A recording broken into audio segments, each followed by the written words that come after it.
Welcome back for more. Let's play the Pandora Directive. If you recall, we had done a whole bunch of exploring on floor 2 with a little Robco alien abductor toy, and then managed to reach floor 3, looked around, and now we're ready to try to open this door. The way we do that, since it will not open on its own, we have to go ahead and finish this torch. So first we grab that, we grab the hose, attach it to the acetylene torch, the acetylene tank. Then we take this, put it with the oxygen tank, because if you know basics, you know you need, if you know basic chemistry, you know you need oxygen to fuel fire, especially with an acetylene torch. We can take this and now combine it with the tanks and hoses. And now we have a full-blown acetylene kit. Well, everything's set to go. All I gotta do now is light up. Yep, and that's what the striker is for. Instead of using matches. Seems easier, I guess. This unit will cut through pretty near anything. I'd better be sure to use it on the right thing, though. I haven't got any acetylene or oxygen to waste. Okay. Now, in all my test runs, this little move has caused the game to crash. Seems like just about any time I use an item that transitions into a cutscene like it's about to do, there's a pretty good chance the game's going to crash. If it does, I'll pause the video and then come back and we'll be ready to get into the door. So let's hope this works. If it doesn't, well, we're not too far away from being able to restore.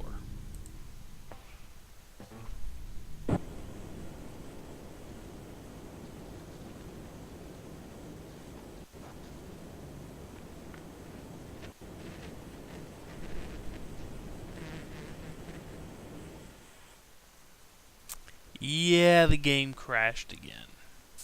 Okay. I will be back in just 1 second with a restored game. Okay. This should work just fine. I'll bet this is where See, now that we've used the torch on it, it opens up just fine. Even though I had to restore that saved game and redo it again, then just hope the system worked.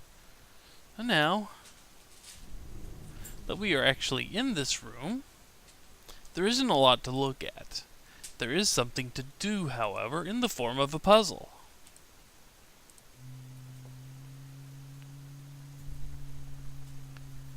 And there is almost literally nothing to look at in this room. There are just 2 or 3 things that... Lock's busted. Those doors lead into the conveyor track area. Yep. And all we need to do... This computer system probably controls the inventory items. That it does. We hit on. So Looks now... like I'll have to do this manually. By clicking and dragging a numbered item on the screen, I'll have to create a path for item 186 to reach the transfer tunnel. Well, here goes. We have 42 moves to do this, but first, we've got to pick which item we want. And in this case, we want, of course, item 186. And we need the code for it. Well, remember I looked at that piece of paper just to emphasize it. It was 7 Alpha Charlie. Now, the 42 moves indicate what we need to do here. Or tell us how many boxes we can slide back and forth to get that item to the front. Okay? Now this took a little bit of figuring out, but I believe I can do this fairly quickly. Let me move these down. And I believe we move all 4 of these, even though you might think you'd want to move down. You don't. Not yet. And let's see. Yep. Then we want to move these. Then this. Then I'll move this up and this up. Move all those up. And I'm pretty sure we get, yeah, this is right. This should be right. This should be right. I'm going to move these back, and we can finally move this down just a little bit. Move this even further out of the way. Then I believe, yep. Yeah.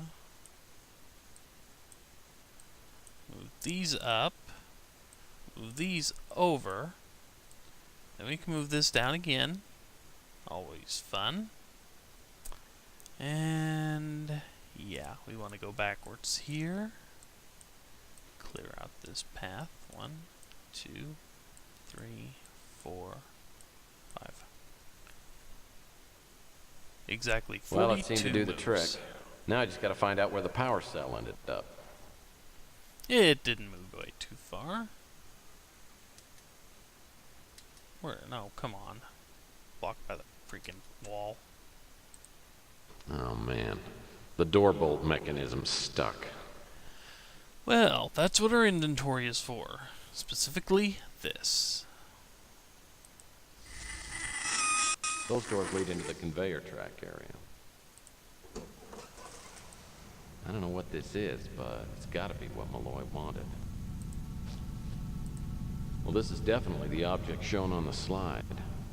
Now I just gotta figure out what Malloy needed it for. So now, we can travel down to level 1, travel down to the hallway. Since we've gotten literally everything we need, that was the whole reason we came to this base, was that little power cell right there. Open up the door. I get back to my speeder and set a course for home. Having the power cell with me is eerie, like I'm carrying an urn full of someone's ashes. Was it actually constructed in some distant galaxy? What's its purpose? What would a hand grenade look like to someone on another planet? It's a good question. And thus, day 7 is over, and day 8, a message from the dead.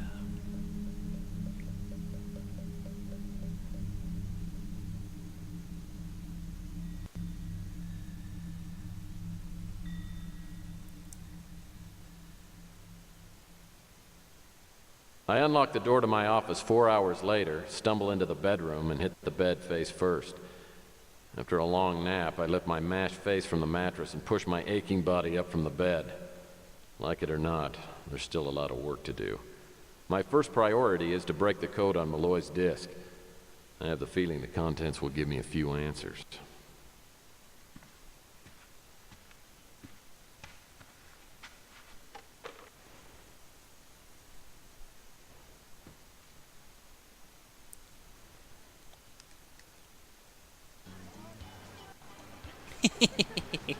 Hey, Murph, I'm calling from Bermuda. It's me, Archie. I just wanted to call and say thanks for the tip you left me. You were right. Someone broke into the shop and wrecked everything. But who cares? I'm in Bermuda. I rented a boat today, and I'm going to the Bermuda Triangle. I gotta go. Thanks again, Murph. She's got the same look on her face that I do. Had to have been Clinton.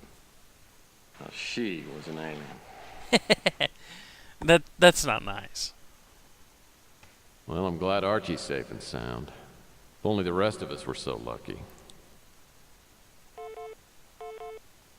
And we have a message.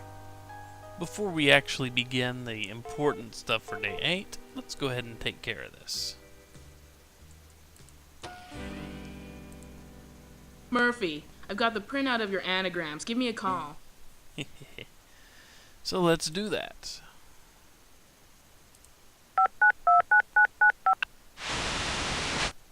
Got my message? Yeah, and your file.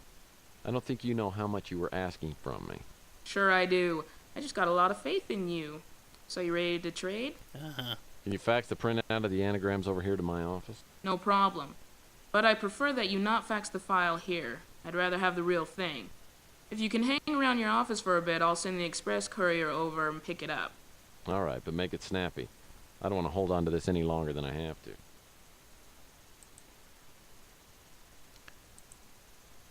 No, let's not delete the viewed messages. You have a fax.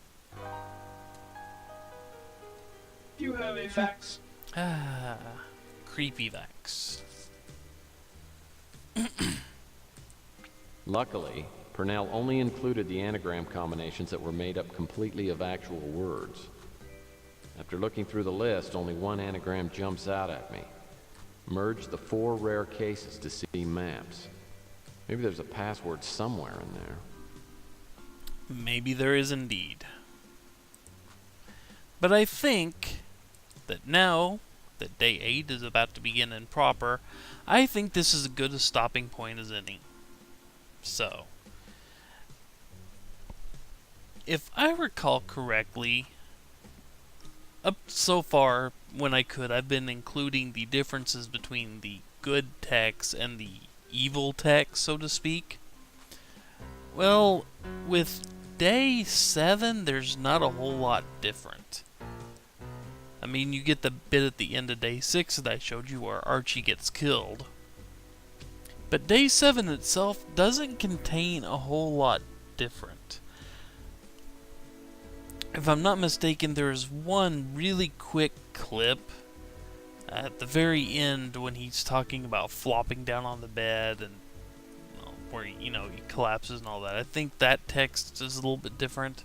But other than that, day 7 progresses almost exactly the same. So, I will go check and make sure. But this should be the end of this video. If it is not the end of this video, then I'm going to amend it starting here. But for now, since I do not believe there are any differences that are notable enough to be worth taping, I will be back next time when we actually start day 8 and get ready to run into the worst puzzle in the game. So, hope to see you guys next time. Take care, everyone.